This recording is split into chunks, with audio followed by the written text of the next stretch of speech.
حضور نے فرمایا اللہ اس شخص کے چہرے کو تر و تازہ رکھے جس نے میرے سے کوئی حدیث سنی، پھر جیسے سنی اس کو ویسے آگے پہنچا دیا۔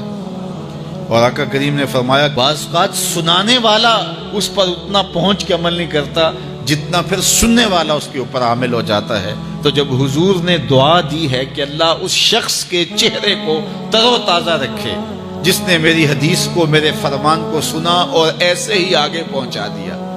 تو پھر موت کی سختیاں بھی اس کے چہرے کی تر و تازگی ختم نہیں کر سکتی، پھر قبر کے لمحے بھی اس کے چہرے کی تر و تازگی کو ختم نہیں کر سکتے۔ حشر کے دن لوگوں کے چہرے مرجھائے ہوں گے، جس کو رسول اللہ کی دعا ہے اس کا چہرہ اس دن بھی تر و تازہ ہو۔ تو حضور علیہ الصلوۃ والسلام کے فرامین کو سننا، دیکھیے جو تفصیلی علوم ہیں ان کو حاصل کرنا، سیکھنا، یہ ہر ایک کے لیے فرض نہیں ہے، لیکن جو ضروریات دین ہیں ان کو سیکھنا یہ فرض عین ہے، یہ ہر ایک کے اوپر فرض ہے۔ اگر کوئی نہیں سیکھتا تو وہ گناہ گار ہے، اور اس میں نماز کے مسائل ہیں، روزے کے مسائل ہیں، حج کے مسائل ہیں، زکوٰۃ کے مسائل ہیں، اگر کاروبار کرتا ہے تو بیع و شراء کے مسائل ہیں، اور کفر اسلام کی ضروری باتیں ہیں کہ کفر کیا ہے، اسلام کیا ہے۔ تو یہ ساری ضروری چیزیں جو ہیں ایمانیات سے جو تعلق رکھتی ہیں، ان کا سیکھنا جو ہے ضروری علوم کا، یہ ہر ایک کے اوپر فرض ہے۔ تو اس لیے آپ لوگ اپنا وقت کچھ نکال کر کے جو ہے وہ اس کے لیے صرف کریں، اور ضروریات دین سیکھنے کے لیے کچھ فرصت کے لمحے نکالیں۔ لوگ کتنے طویل ڈپلومے کرتے ہیں، کاروبار سیکھتے ہیں، کن علوم میں مہارت ہے جو ہمارے لیے بالکل غیر ضروری ہے۔ کسی نوجوان کے پاس بیٹھ جاؤ نا تو وہ تمہیں بتائے گا کہ کس کرکٹر نے کس میچ میں کتنے سکور کیے تھے، لوگوں کی یہاں تک معلومات ہے، اور وہ 15 سال پرانا میچ ہے، اس کے اندر کس نے کتنے آؤٹ کیے تھے، کتنی وکٹیں لی تھیں، کتنے جو ہے وہ اس نے سکور کیے تھے، اور اس کی پوری زندگی کے سکور کتنے ہیں، کیسی کیلکولیشن ہے، اور کس قدر لوگوں کا پکا حساب ہے۔ یہ وہ چیز ہے جس کا نہ دنیا میں فائدہ نہ آخرت میں فائدہ، لیکن دلچسپی ہے نا،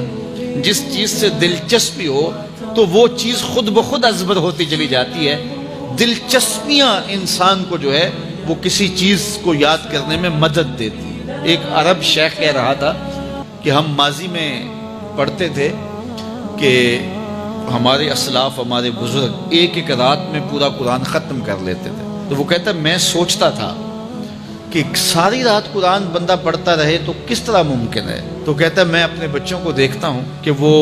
جو ہے وہ موبائل کے ساتھ لگے رہتے ہیں، اور فجر کی اذان ہو جاتی ہے تو وہ تب چونکتے اچھا رات گزر گئی۔ تو میں کہتا ہوں نوجوان کی دلچسپیاں کچھ اور ہیں، اور وہ بھی اس شغف کی وجہ سے ایسا کھبا کہ رات گزر گئی اور اس کو پتہ ہی نہ چلا۔ تو جن کو قرآن کا نشہ ہو گیا تھا ان کی ساری راتیں قرآن میں گزر جاتی تھی، اور ان کو پتہ ہی نہیں ہوتا تھا کہ رات بھی گزر گئی ہے، اور اذان ہوتی تو پھر پتہ چلتا کہ اچھا رات گزر گئی ہے۔ تو یہ شوق اگر پیدا ہو، شوق تو دیکھیے یہ گیموں کا پیدا ہو جائے، کھیلوں کا پیدا ہو جائے، تو وہ انسان کو